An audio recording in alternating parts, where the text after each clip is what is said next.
gagawa tayo ng zucchini, 2 zucchini, and 1 carrot. Ayan, zucchini pie ang gagawin natin. So, i-cut natin si zucchini ng 2 zucchini and 1 carrot. Kasi kakayurin natin to, guys. Kakayod tayo dito.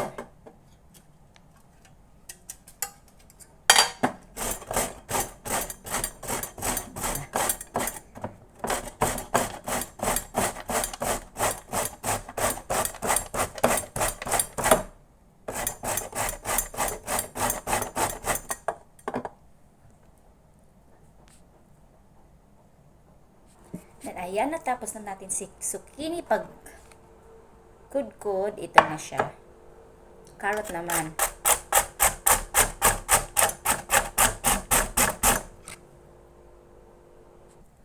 Ayan. Then, halo-haloin natin siya. Ay. Kailangan natin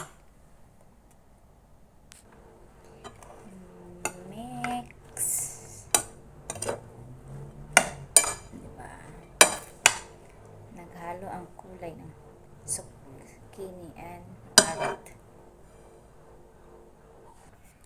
Then, maghiwa tayo ng garlic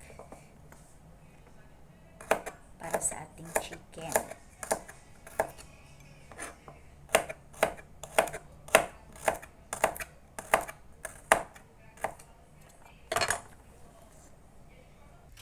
So now, magkikisa tayo ng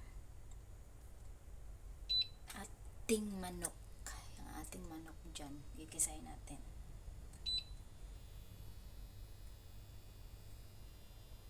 Lagyan natin ng mantika.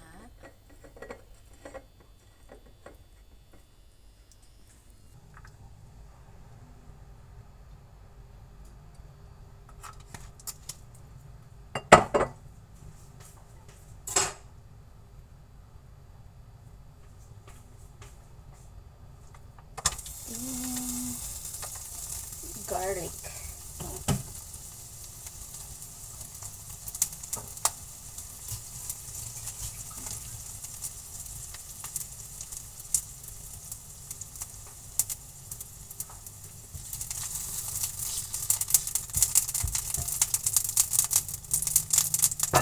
Ilagay ko si chicken.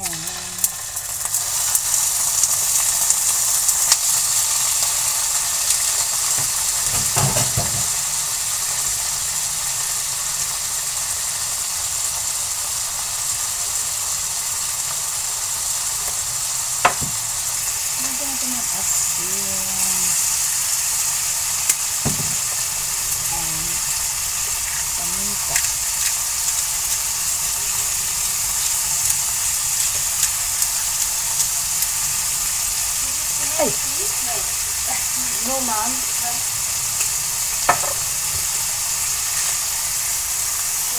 Ma'am.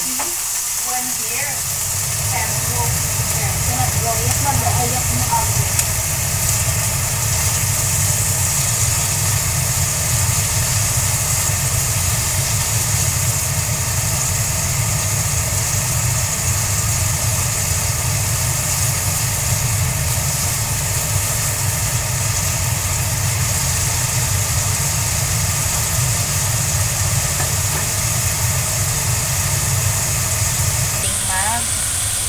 Yellow, white na siya. Ayan, hintayin natin mag-white siya. Ang ating chicken.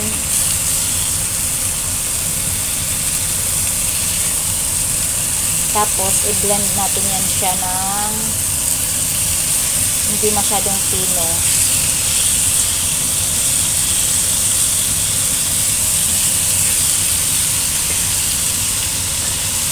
Hintayin natin yan mag-brown.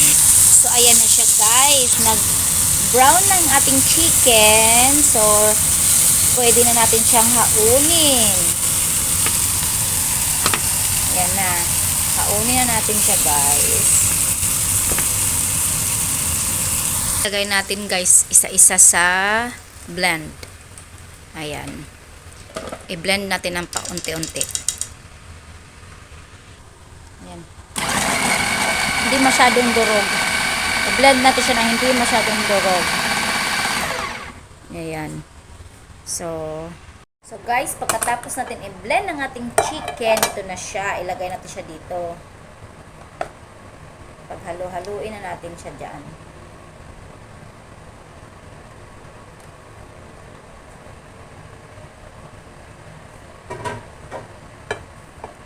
Ihalo natin ang chicken, sukuni, at ang carrot.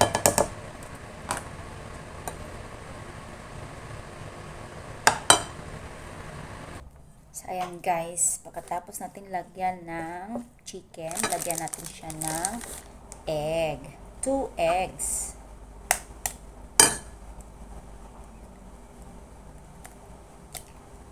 Isa.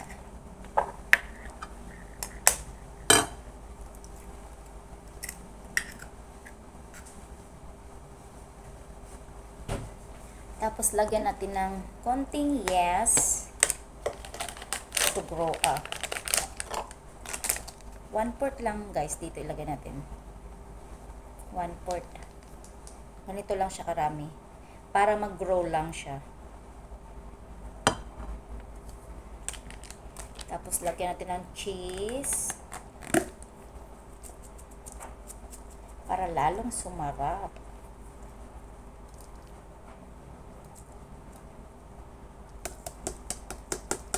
Natin tong cheese. Diba? Tapos lagyan natin ang konting milk. Huwag natin masyadong damihan ng milk because magtutubig kasi yung zucchini. So konting-konti lang.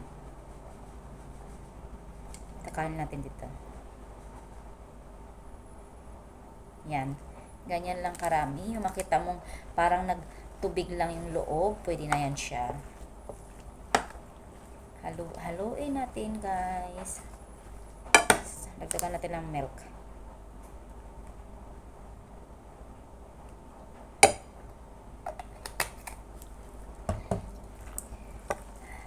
Then, mix it.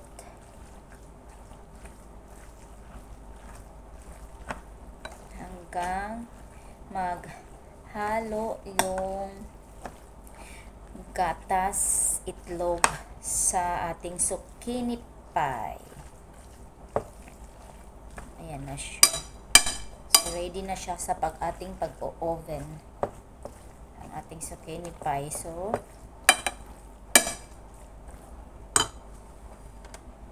before natin isa lang sa microwave, guys, sa oven, lagyan natin ng toppings. Mas masarap pag maraming cheese at maraming toppings ang ating zucchini. Diba? Lagyan natin ng maraming toppings. More cheese.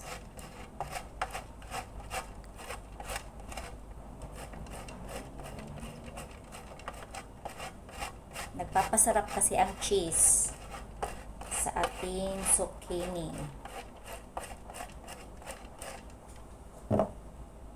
So, ayan na guys ang ating zucchini na binudburan natin ng a lot of cheese.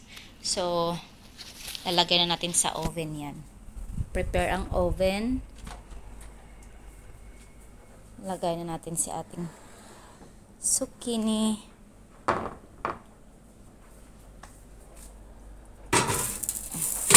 Ayan. So, 30 minutes.